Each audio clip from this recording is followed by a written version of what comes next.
En esta década el fútbol mexicano ha tenido momentos especiales donde las principales instituciones de la Liga MX han dado mucho de qué hablar. Otras simplemente han sido una decadencia total, pero hay que quedarnos con una que tuvo altibajos. Las Chivas, que se llevaron los reflectores en 2010 y no precisamente en lo deportivo, en este viaje en el tiempo que hacemos aquí en Nación Deportes conmemorando el fin de una década. Recordemos que presentaron uno de los estadios más modernos de todo el continente. Este fue uno de los grandes logros que tuvo Jorge Vergara, que en paz descanse, como dueño del rebaño sagrado. Este recinto que fue presentado como el Estadio OmniLife y desde ese entonces ha cambiado de nombre a Estadio Chivas y actualmente Estadio Akron, la casa del rebaño que abrió sus puertas el 30 de julio del 2010 en un partido entre Chivas y Manchester United. Este recinto tiene capacidad para 49,850 espectadores. Además de partidos de fútbol, sabemos que el Estadio Akron ha recibido conciertos y actividades de los Juegos Panamericanos. El momento más recordado en este estadio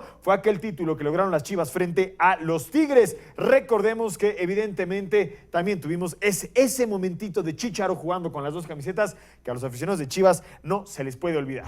Y obviamente en este viaje al pasado, como ya les decía, hay que recordar aquel 2010, un año muy movido para el rebaño debido a que una de sus principales estrellas abandonó la institución, Javier Chicharito Hernández, que concretó su traspaso al Manchester United al principio de la década. Antes de YouTube, antes de modelos, de influencers, de actrices, Chicharito tenía la atención puesta en el fútbol por sus grandes actuaciones con Chivas y acabó firmando con los Red Devils. La presentación de Javier se llevó a cabo en el mítico estadio de Old Trafford, de donde también estuvo presente Jorge Vergara, el ya fallecido. Hernández se convirtió en el primer jugador mexicano en jugar en el Manchester United y su paso con los Red Devils lo llegó a convertir más bien en un futbolista de alto calibre que se afianzó también como un recurrente en la selección mexicana de fútbol. Este año también fue muy especial para Chicharito debido a que participó en la Copa del Mundo de Sudáfrica en aquel año, incluso marcó su primer gol en mundiales. Durante su paso con el United, Javier marcó 59 goles en 157 partidos disputados, además goles importantísimos.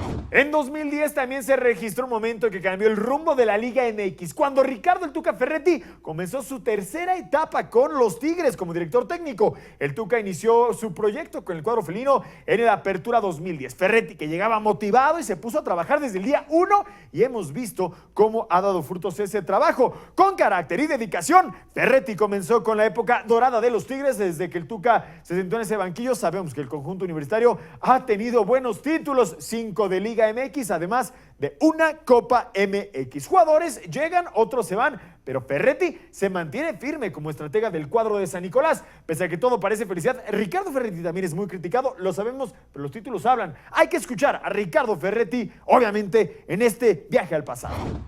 Dice nuestro presidente Miguel Gase y el anterior, nosotros trabajamos para los jugadores. Nosotros trabajamos para que ellos vayan y hagan bien su trabajo. Y naturalmente nosotros tenemos que cumplir con uno. Y nos movemos al 2013, donde se vivió un momento dramático en la gran final de la Liga MX, cuando parecía que Cruz Azul iba a romper con la maldición y que por fin lograría un título de Liga MX desde el 97. La máquina dejó escapar una ventaja en el global de 2-1, pero ya en tiempo de compensación apareció este señor Moisés Muñoz para empatar las acciones. El Estadio Azteca estalló en júbilo, se cayó la afición cementera y el resto, sabemos, es historia.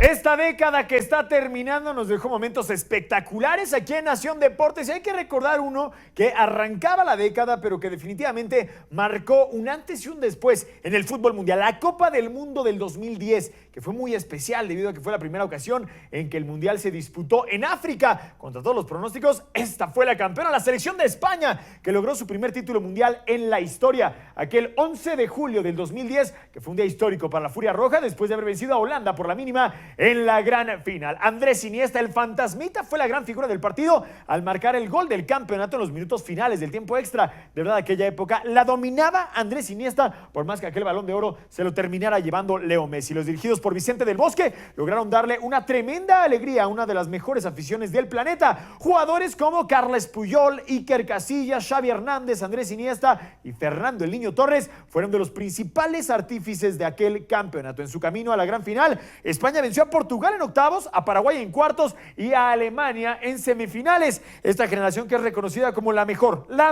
en la historia del fútbol español, que contaba además con con unos ídolos espectaculares que definitivamente todos extrañamos en el fútbol de nuestra época. Y vámonos a Sudamérica, hablando de muy buenos equipos, pero ahora con otros equipos también que pasaron por momentos difíciles, donde un año después de aquel campeonato de España, en el fútbol argentino se registró un hecho histórico. En 2011, uno de los equipos más grandes de Argentina, River Plate, descendió por primera ocasión a la segunda división del fútbol de aquel país. El millonario contaba con una de las peores generaciones en la historia del club y al final terminaron descendiendo. River jugó la promoción frente a Belgrano de Córdoba y el global terminó favorable al Pirata con marcador de 3-1. Este plantel era dirigido por Juan José López, villano eterno de aquel país, y desde ese entonces se convirtió en uno de los personajes más odiados de River Plate. Ya olvídense del país de River Plate porque es un equipo mundial. En ese equipo participaban futbolistas que posteriormente emigraron al fútbol mexicano: Rogelio Funes Mori, Mariano Pavone, Jonathan Maidana, Juan Pablo Carrizo y Matías Almeida. Aquel Matías que todavía era futbolista, tiempo después fue el mismo pelado quien regresó a River Plate a la primera división, pero en esta ocasión como director técnico. Pese a que River Plate se encuentra en primera división, los aficionados de Boca Juniors aseguran que esa mancha no se va a borrar nunca jamás, pero pues también hay una manchita que se dio en esta década, que fue la gran final de la Copa Libertadores entre Boca y River Plate, que se la llevó el Río Platense.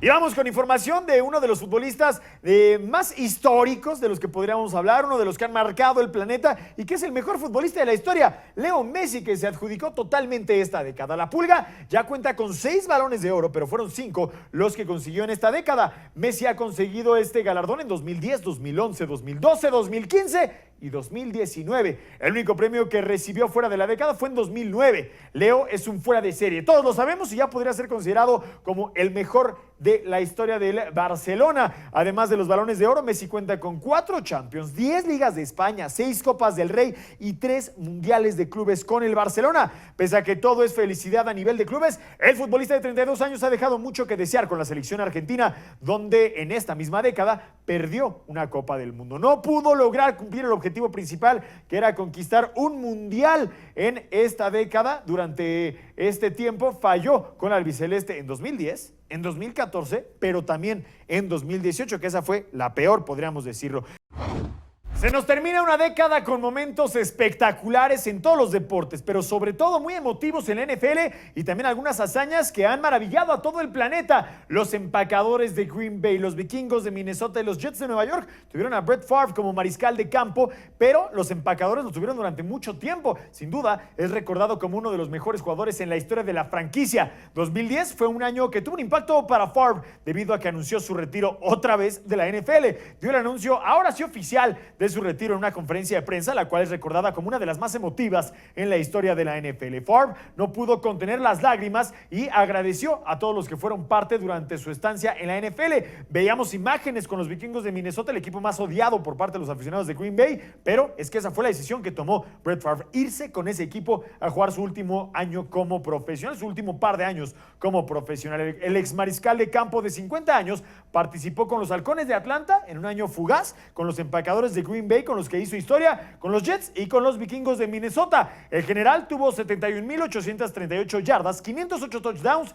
y 336 intercepciones a lo largo de su carrera. Ha señalado que el equipo de sus amores es sin duda alguna Green Bay, este equipo en el que pues podría competir con Aaron Rodgers y por supuesto también con Bart Starr como uno de los mejores mariscales de campo en la historia de la franquicia. La carrera de Brett fue muy exitosa, pero hay muchas cosas que sucedieron previo a que llegara a la NFL. Un hombre que además ostenta el récord de 297 partidos consecutivos iniciando y nadie está ni siquiera cerca de poder empatarlo. Tenemos el momento en el que se retira el número histórico de Brett Favre desde el campo Lambeau en un jueves por la noche de Día de Acción de Gracias en contra de los Osos de Chicago.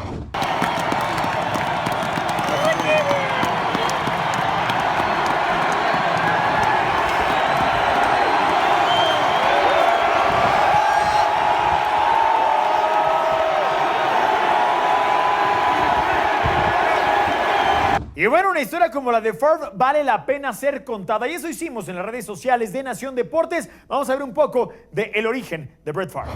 Hablar de Brett Favre es hablar de una leyenda de la NFL. Su inicio en la liga no fue el que todos imaginaban. Llegó a los Atlanta Falcons en 1991, pero solo pudo jugar 2 partidos. Su primer pase fue un pick six. Fue así como los Falcons tomaron una de las peores decisiones. Un año después lo mandaron a los Green Bay Packers. Ahí empezó a escribir una historia que permanece intacta en los libros de la NFL. Llegó a un decepcionante equipo con marca de 4 victorias y 12 derrotas. Cuando tomó los controles, eso cambió. En 1993 le dio a los Packers su primer boleto de playoffs desde 1982. Fue el MVP del año 3 temporadas consecutivas, 1995, 1996 y 1997. En el 96 ganó el Super Bowl. Mantuvo una racha de 321 partidos como titular, la más larga en la historia. En 2003, un día después de la muerte de su padre, hizo lo inimaginable. 339 yardas, 22 pases completos en 30 intentos y 4 touchdowns. No esperaba este tipo de actuación esta noche, pero tenía a alguien especial viéndome. Al final estuvo con los Jets y con los Vikingos antes de retirarse en el 2010, pero el general pasará a la historia como una leyenda de los Packers. Tuvo todos los récords del equipo hasta que Aaron Rodgers llegó a romperlos. Y continuamos con información de representantes de Green Bay, con un grandísimo mariscal de campo, uno de los mejores de la década, Aaron Rodgers, que ha tenido un gran rendimiento en estos 10 años. Tuvo que esperar mucho tiempo por la oportunidad debido a que fue suplente de Brett Favre durante múltiples temporadas hasta que le puso un ultimátum a la franquicia. Ha mostrado su clase y es considerado como uno de los mejores mariscales de campos de la década y de la historia. Aaron tuvo su mejor momento con los Packers cuando en 2010 logró el título de Super Bowl frente a los Acereros de Pittsburgh como MVP. Este mariscal de campo de ya 36 años tuvo una década muy peculiar en donde lanzó 3 pases de anotación con Hail Marys, sí, los Ave Marías, que son una de las jugadas más complicadas en la NFL, pero Aaron Rodgers lo hizo ver más que fácil. Los Leones de Detroit, los Cardenales de Arizona y los Gigantes de Nueva York fueron sus víctimas en estos pases de touchdown. Aaron mantiene la ilusión de lograr un Super Bowl más antes de la retirada. Acompáñenme al pasado en Nación Deportes, regresando en esta década en la que se vivió de todo, del 2010 al arranque del 2020. Y vámonos con el béisbol. Los Phillies de Filadelfia, que han tenido pitchers muy importantes a lo largo de su historia, y en esta década no fue la excepción. El pitcher Roy Halladay, que tuvo un momento histórico en 2010, arrancando la década a lanzar un juego perfecto. Halladay tuvo una gran tarde en el partido frente a los Marlins de Miami. Roy estuvo intratable en el montículo ese día, en donde los Phillies vencieron por la mínima a los Marlins. Este se convirtió en el juego perfecto número 20 en Grandes Ligas, y a partir de ese día se comenzó a forjar una carrera exitosa para Halladay. Durante su etapa como beisbolista, Roy fue galardonado con 2 premios a Young y fue llamado 8 veces al Juego de las Estrellas. Lanzó un juego sin hit ni carrera además en postemporada, pero lamentablemente en esta misma década Roy Halladay perdió la vida en 2017 en un accidente aéreo en el Golfo de México. Después de esa lamentable situación, Halladay fue inducido al Salón de la Fama desde el 2019. Vaya que marcó este nombre y apellido la década. El legado de Roy estará vigente siempre, y ese juego perfecto en 2010 jamás será olvidado. Y vámonos a las duelas, donde en 2010 se presentó un hecho que cambió el rumbo de la NBA. LeBron James, cuando era presentado con el Miami Heat, después de haber salido de forma muy polémica de Cleveland, y así comenzó una auténtica dinastía. El autonombrado Rey LeBron formó un tridente de miedo con Chris Bosh y Dwayne Wade. Durante su etapa con Miami, LeBron conquistó 2 títulos en la NBA. El primer campeonato de estos 2 llegó en 2011 frente al Oklahoma City Thunder. El segundo campeonato lo consiguieron la siguiente temporada frente a los Spurs de San Antonio. Aunque fue Cleveland el equipo que seleccionó a James en el draft del 2003, ya muy lejano, fue realmente con el Heat, con el equipo que logró mejores resultados. Después volvería a Cleveland y sabemos que fue otra historia, pero muchos comparan que LeBron James está al mismo nivel que Michael Jordan o que Kobe Bryant, pero ese momento cuando llega a Miami al principio de la década, por supuesto que nos dejó con un buen sabor de boca de cómo LeBron estuvo cambiando la historia de la NBA. Ya cuenta con más puntos que Michael Jordan en la NBA, eso sí, no más títulos y por supuesto no más finales ganadas. Años han sido los que han pasado con LeBron James, y ahora cuenta con más historia después de haber pasado a Cleveland y también haber logrado un título de NBA. Actualmente LeBron James participa con los Lakers de Los Ángeles, en donde busca seguir cosechando trofeos, ahora junto a uno de sus mejores amigos, el señor Anthony Davis. Pero ese LeBron, ese que vemos en pantalla, ese es el que nadie va a poder olvidar, el que cosechó una buena cantidad de títulos de la mano del calor de Miami. Pasamos a los circuitos de Fórmula 1, donde en 2011 fue un año muy emocionante para la afición mexicana. Por fin llegó otro piloto mexicano, Sergio Checo Pérez, a la Fórmula 1. Después de la exitosa temporada en la GP2 que tuvo, Pérez fue confirmado por el equipo Sauber como piloto oficial para la temporada 2011. En este año, Sergio cumplió su más grande sueño, el cual tenía desde pequeño. Pérez terminó en la posición 16 de la clasificación con 14 puntos. Checo es parte de los 7 pilotos mexicanos que integran la lista de la F1. A lo largo de esta década, Pérez ha cambiado de escudería en 2 ocasiones, después de pasar a McLaren en 2013 y a Force India en 2014. Lamentablemente, Pérez no ha dado el salto de calidad y ha terminado fuera de los primeros 5 lugares en todas las temporadas. Eso sí, vemos un poderío espectacular por parte de Mercedes, de Red Bull y de Ferrari, pero Pérez está ahí, un escaloncito abajo de estas escuderías. Entonces, a ver si la próxima década nos deja mejores resultados para Checo Pérez y por supuesto la familia Slim, que ha estado apoyando siempre la carrera de este joven mexicano. Para más, recuerden visitar naciondeportes.com.